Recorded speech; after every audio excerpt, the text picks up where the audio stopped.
जय हिंद बच्चों। आज हम करेंगे lecture number 2 of chemistry of coordination compounds. इससे पहले थोड़ा सा बेसिक हमने डिस्कस किया था लेक्चर नंबर 1 में। तो चलिए शुरुआत करते हैं आज के लेक्चर की। Isomerism in coordination compounds. देखिए, आइसोमर का मतलब क्या होता है? मर मतलब मॉलिक्यूल्स, आपको बताया हो। जैसे पॉलीमर में पोली क्या होता है? बहुत सारे, और मर मतलब मॉलिक्यूल। और यहाँ पे आइसोमेरिज्म में आइसोमर क्या होता है? आइसो मतलब सेम टाइप, सेम तरह का, एक ही तरह का, और मर का मतलब मॉलिक्यूल, आपको बताया मैंने, मॉलिक्यूल। ठीक है।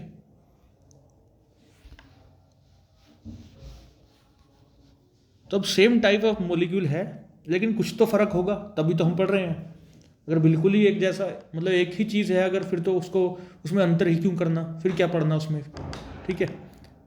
तो isomerism in coordination compounds having same molecular formula. तो जिस सेम टाइप के मोलिक्यूल की हम बात कर रहे हैं, इसमें क्या सेम है?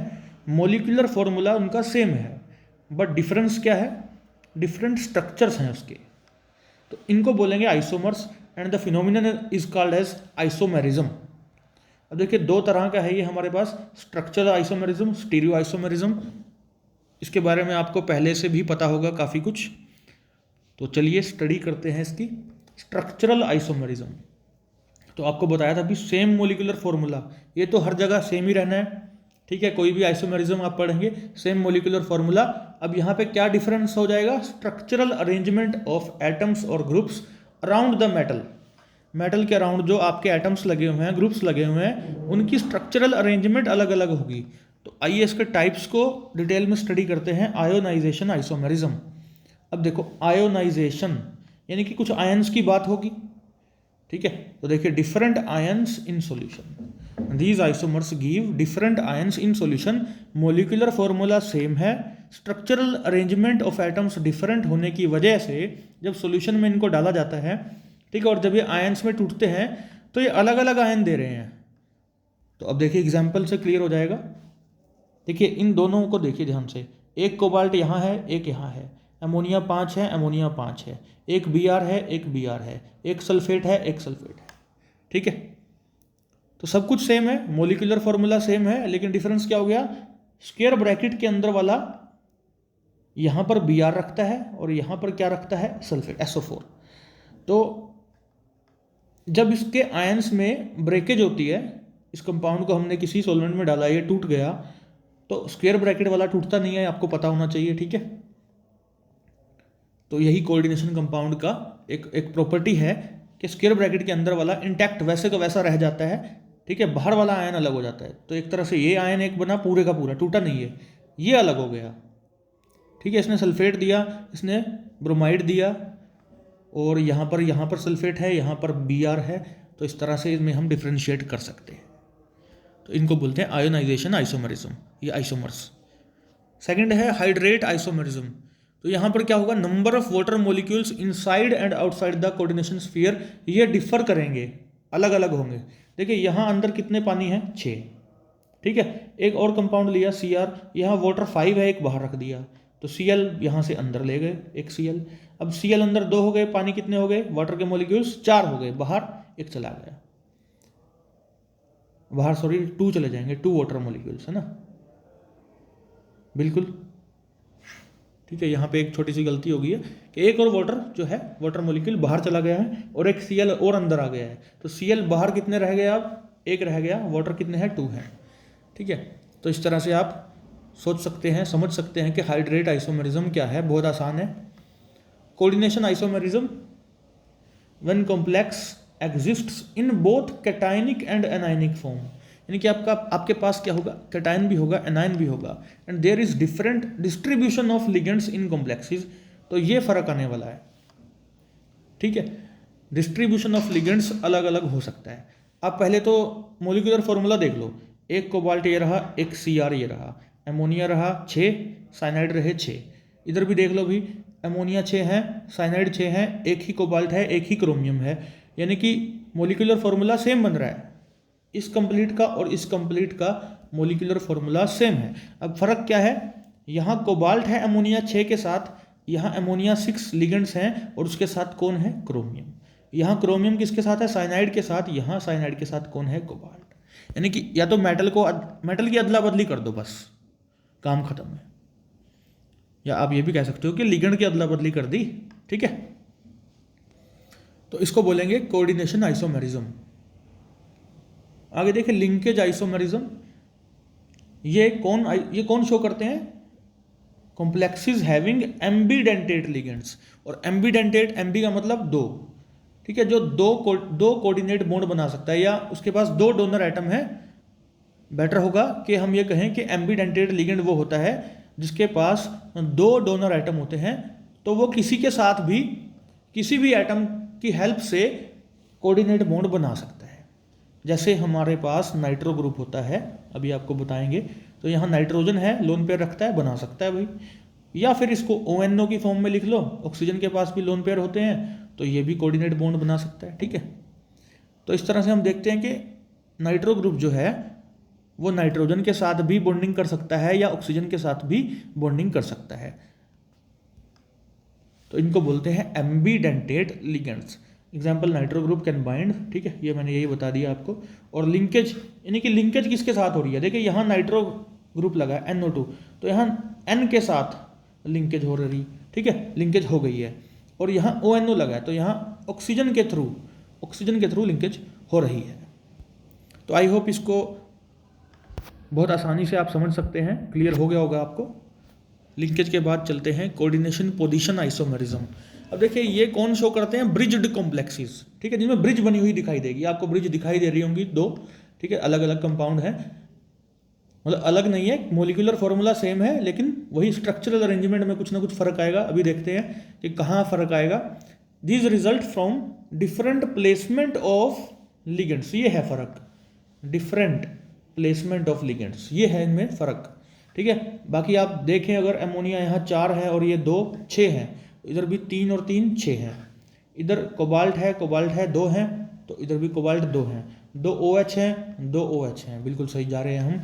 और देखिए क्लोरीन कितने हैं, 2 हैं, तो एक ये रहा 2 हैं, एक सल्फेट है, SO4 इधर भी है, यानी कि मोलिकुलर फॉर्मूला एकदम सेम है दोनों का। अब फर्क क्या आया, देखो यहाँ डिफरेंट प्लेसमेंट ऑफ लिगेंड्स होने वाला है।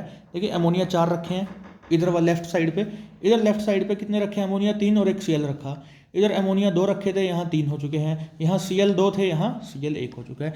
So different placement of ligands है ब्रिज के लेफ्ट और राइट साइड पे, ये आप देख सकते हैं। तो इसके बेस पे हमने बनाया कोऑर्डिनेशन पोजीशन आइसोमेरिज्म, यानी position of ligand is changing, है ना। अलग अलग दोनों मॉलिक्यूल्स को या दोनों कंपाउंड्स को अगर आप देखें तो पोजीशन एक तरह से डिफर कर गई। तो आई होप आपको ये क्लियर हो गया होगा। आगे बढ़ते हैं, polymerization isomerism, this is shown by compounds having same empirical formula but different molecular formula.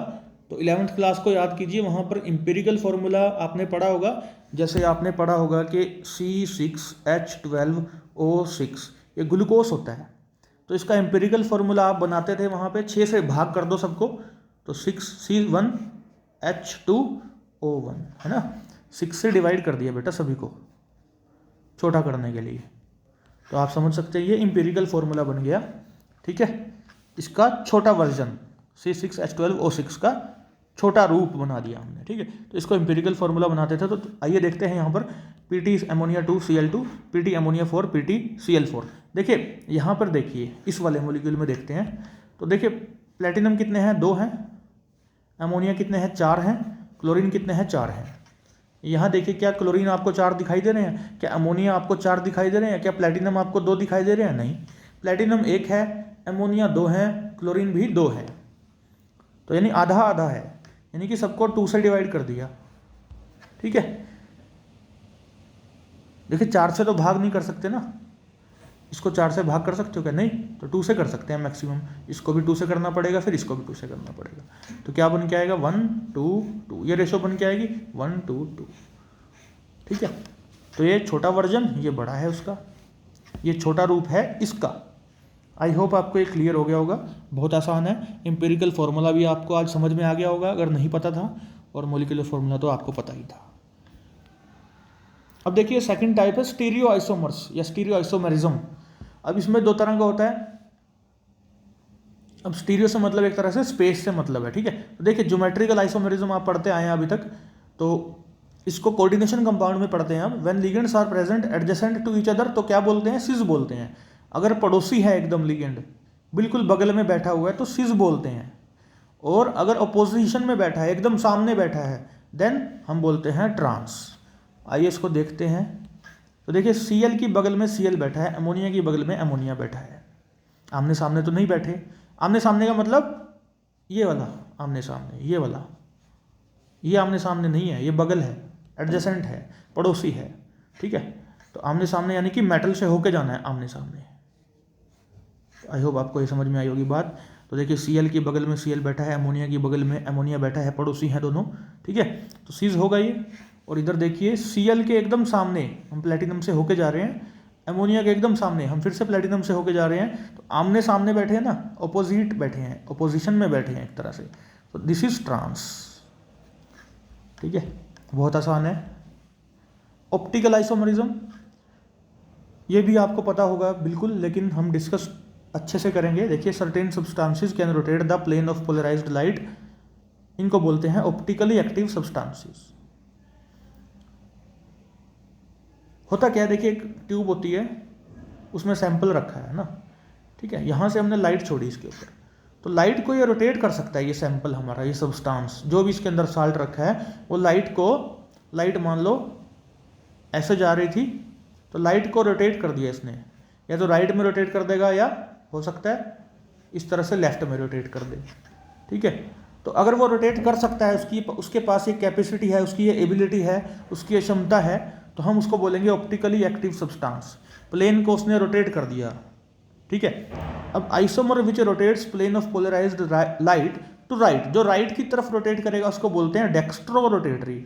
जो लेफ्ट की तरफ उसको रोटेट कर देगा बेटा, उसको बोलेंगे लीवो रोटेटरी। ध्यान में रखना, देखो एल से लीवो, एल से लेफ्ट, दोबारा देखो, एल से लेफ्ट, एल से लीवो, और छोटा साइन इसका एल ही है। तो जो बच गया राइट वाला, जो राइट की तरफ रोटेट करेगा, वो क्या है, डी, यानी डेक्स्ट्रो रोटेटरी। डी को हम प्लस साइन भी लिखते हैं, एल को हम माइनस साइन से भी डेजिग्नेट करते हैं, लिखते हैं, ठीक है। तो ये सारी चीज़ें आपको याद होनी चाहिए, बहुत इंपॉर्टेंट है, बहुत अच्छा टॉपिक है। To show optical activity the essential condition is, essential condition क्या है, plane of symmetry should be absent. Plane of symmetry नहीं होना चाहिए, ये एसेंशियल कंडीशन है, तभी वो ऑप्टिकली एक्टिव होगा। नहीं तो देखिए एक कोई कंपाउंड बना लेते हैं, कोई भी बना लेते हैं, लीजिए यहाँ Cl बना दिया, यहाँ मैंने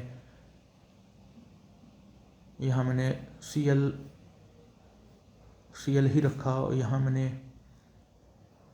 COOH रखा, यहाँ मैंने COOH रखा, ठीक है, तभी बनेगा प्लेन ऑफ सिमेट्री। इस कंपाउंड में यहाँ पे प्लेन ऑफ सिमेट्री बन जाएगा,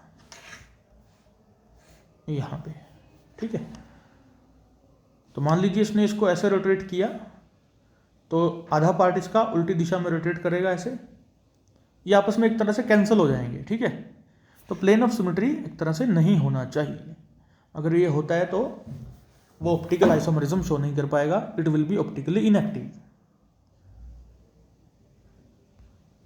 एग्जाम्पल्स हैं आपके पास, आपके सामने एग्जाम्पल है प्लैटिनम का। प्लैटिनम रखा है और ये इथाइलिन डाइअमीन लगाई हुई है मैंने, ठीक है। En और 2 नाइट्रोजन को दिखाया हुआ है जो कि जुड़े हुए हैं प्लैटिनम के साथ।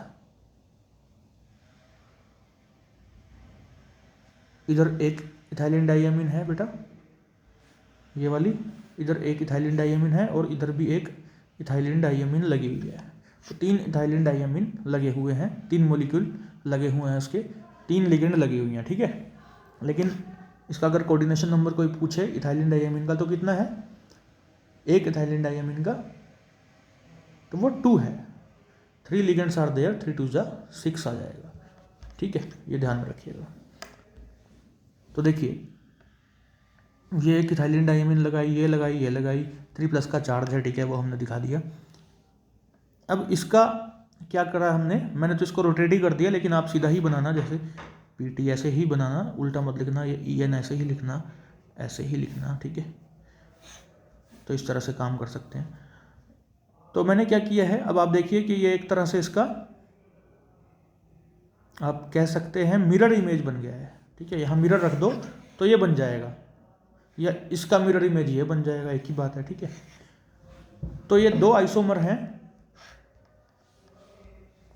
हम पढ़ रहे थे ऑप्टिकल आइसोमरिज्म। ठीक है, तो दो आइसोमर आपके सामने हैं। एक मान लीजिए अगर ये वाला जो आइसोमर है, अगर ये D है तो ये L होगा। ठीक है, ये प्लस है तो ये माइनस होगा। ये अगर राइट की तरफ घुमाएगा, लाइट को रोटेट करेगा, तो ये कहाँ रोटेट करेगा, लेफ्ट की तरफ, और अगर ये लेफ्ट की तरफ घुमाएगा तो ये राइट की तरफ। ठीक है, तो एक दो एग्जाम्पल और आप बुक से देखना चाहें तो देख सकते हैं। ठीक है, इफेक्टिव एटॉमिक नंबर पढ़ते हैं, बहुत इंपॉर्टेंट टॉपिक है, यहाँ से क्वेश्चन पक्का आएगा और आपकी पूरी BSc हो जाएगी। उसके बाद अगर आप MSc में भी जाएंगे तब भी ये टॉपिक आपके पास रहेगा, और आप कॉम्पिटिटिव एग्जाम्स में बैठेंगे केमिस्ट्री के तब भी यहाँ से क्वेश्चन आने की पूरी पॉसिबिलिटी रहती है। तो चलिए देखते हैं क्या है ये। बहुत आसान है, न्यूमेरिकल टाइप क्वेश्चंस होते हैं, लेकिन बड़ी आसानी से हो जाते हैं अगर आपको एटॉमिक नंबर पता है और थोड़ा सा ध्यान देंगे आप तो हो जाएगा। सिजविक ने 1927 में लुईस थ्योरी को थोड़ा सा एक्सटेंड करने की कोशिश की। ठीक है, लुईस थ्योरी आप पढ़ चुके हैं, इलेक्ट्रॉन पेयर बॉन्ड फॉर्मेशन। जैसे CH4 है तो इसके 4 इलेक्ट्रॉन है, फिर हाइड्रोजन रख दो, इधर भी हाइड्रोजन रख दो, इधर भी हाइड्रोजन रख दो, इधर भी हाइड्रोजन रख दो। ठीक है, इस तरह से ऑक्टेट पूरा हो जाएगा। तो वो लुईस थ्योरी है, उसको थोड़ा सा एक्सटेंड करने की कोशिश की इन्होंने, ताकि बॉन्डिंग को एक्सप्लेन किया जा सके कोऑर्डिनेशन कंपाउंड्स में। He suggested that central metal ion accept electrons from ligands until it achieve next noble gas configuration। इन्होंने क्या कहा, इन्होंने कहा कि जो मेटल है हमारे पास वो लिगेंड से इलेक्ट्रॉन को एक्सेप्ट करता रहेगा, तब जब तक करता रहेगा तब तक, कब तक करता रहेगा, जब तक कि उसके पास नोबल गैस कॉन्फ़िगरेशन ना अचीव हो जाए। ठीक है, तो स्टेबल होना चाहता है इसलिए वो लिगेंड्स के साथ बॉन्डिंग करता रहेगा। इसी को बोलते हैं इफेक्टिव एटॉमिक नंबर रूल।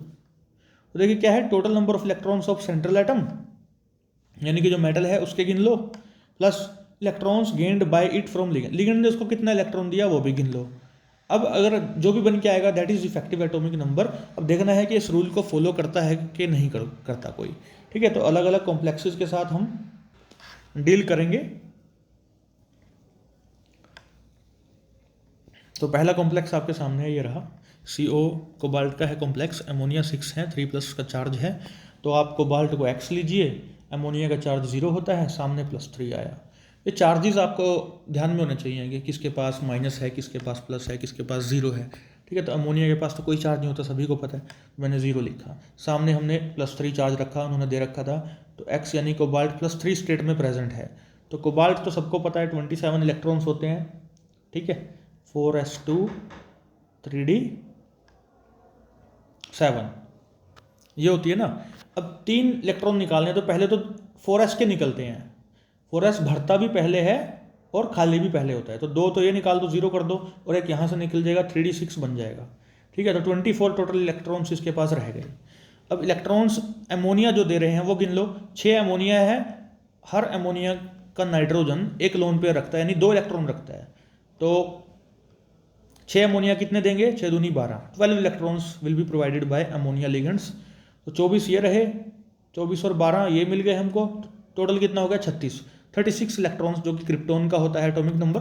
सो ये नोबल गैस के बराबर आ गया, इसलिए बोलेंगे EAN रूल ओबे कर लिया इसने। ठीक है, आपसे क्वेश्चन ऐसे ही पूछे जाएंगे, कुछ कॉम्प्लेक्स दे दिए जाएंगे, पूछेंगे बताइए EAN rule, effective atomic number rule follow करता है या नहीं ये कंपाउंड। ठीक है, तो आपने अलग अलग कॉम्प्लेक्सेस के लिए इसी तरह से काम करना है। आइए कुछ और कॉम्प्लेक्सेस देखते हैं। X मान लीजिए Fe को Cn के ऊपर -1 का चार्ज होता है, तो -6 हो गया बच्चों, और आगे चार्ज दे रखा था कॉम्प्लेक्स पे -4, तो उधर जाके +6 हो जाएगा, तो यानी कि +2 आएगा। ठीक है, तो Fe की 26 इलेक्ट्रॉन होते हैं, आप गिन सकते हैं, 4s2 3d6 कन्फिग्रेशन होती है। और Fe2+ में कितने रह जाएंगे, 2 निकाल दीजिए, 0 हो जाएगा, 24 रह जाएंगे। ठीक है, तो हमें इस 24 से अब मतलब है, अब साइनाइड 6 हैं, तो 6 कितने देंगे अभी, 12 इलेक्ट्रॉन देंगे। ठीक है, तो 12 इलेक्ट्रॉन ये, 24 ये, टोटल हो गया 36। EAN रूल फॉलो हो गया, ओबे हो गया। आगे बढ़ते हैं। एक और कॉम्प्लेक्स आपके सामने है कॉपर, 29 होता है, लेकिन अगर आप यहाँ से निकालेंगे x minus 4 is equal to -3, तो 4 माइनस 3 कितना आ जाएगा बच्चों, +1 आ जाएगा। ठीक है, तो कॉपर प्लस में कितने इलेक्ट्रॉन रह जाएंगे, कॉपर में 29 होते हैं, इसमें 28 रह जाएंगे।